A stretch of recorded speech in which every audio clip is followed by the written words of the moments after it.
Semenjak bisnis digital mulai bergerak naik, kita menyaksikan bahwa di dunia banyak sekali bisnis yang menjadi digital, menjadi light asset, dan bisnis digital itu menyelesaikan banyak masalah masyarakat dengan biaya murah. Sekarang, bisnis digital di dunia tumbuh dengan kecepatan penuh. Di Indonesia dalam 12 tahun ini sudah bisa memiliki 5 unicorn company atau perusahaan dengan valuasi di atas 1 billion US dollar atau sekitar 15 triliunan rupiah. Semenjak pandemi, maka bisnis digital meningkat tajam kebutuhannya, di mana dalam 2 tahun terakhir di Tiongkok per minggu tumbuh 1 unicorn, di Singapura 1 bulan tumbuh 1 unicorn, begitu juga di India, 1 dalam setiap 2 bulan ada perusahaan unicorn bertumbuh baru di India. Sementara di Indonesia dalam 2 tahun ini belum lahir lagi unicorn baru, entahlah 2 tahun ke depan. Kayaknya nggak ada juga tuh, maklum tidak ada yang mendukung, juga tidak ada roadmap niatan pejabat negara membangun bisnis digital anak bangsa di tanah air dengan dukungan kemudahan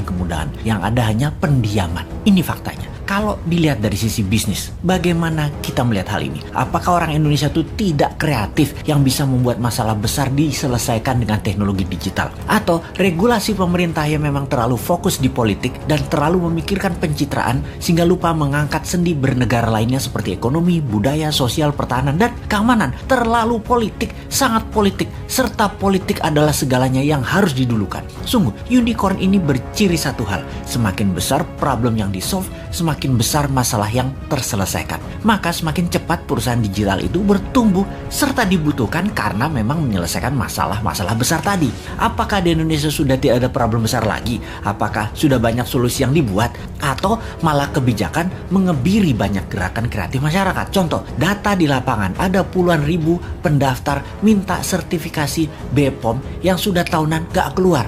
Bagaimana UKM mau maju kalau demikian? Ini adalah salah satu contoh pengebirian kreativitas. Ada sisi lain lagi, di mana di dunia bisnis digital harus menggunakan server nasional sementara kita minta zero downtime. Apakah perusahaan nasional milik negara tersebut berani kasih garansi, yaitu zero downtime?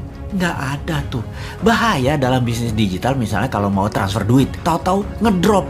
Namun server dan sarana internetnya nggak berani kasih jaminan atau ganti rugi. Berat lah. Nah, itulah susahnya berbisnis dengan negara yang berbisnis, yaitu BUMN. Sementara server dan fasilitas dari luar negeri sudah lebih murah plus garansi zero downtime. Kalau lama mereka bayar penalti, tetapi nggak boleh dipakai. Kalau bisnis digital buat browsing-browsing sih aman. Yang paling ditakuti adalah pada saat upload data. Ini nggak boleh ada downtime. Jadi, wahai generasi new mind, harusnya kita mengatakan lupakan mimpi jadi Mark Zuckerberg, lupakan mimpi jadi Jack Ma-nya di Indonesia, karena perusahaan Anda sulit jadi unicorn dalam waktu yang cepat. Apakah kalau mau kaya cepat di negeri politik ini emangnya harus breaking law, merusak aturan bisnis yang ada gitu ya? Kita jadi nggak bisa alim-alim amat kalau kayak gitu, harus super kreatif mengalahkan kekakuan old mind regulator yang cari selamat di dalam menjabat, bukan malah untuk mempermudah masyarakat berusaha. Duh, lamanya 2002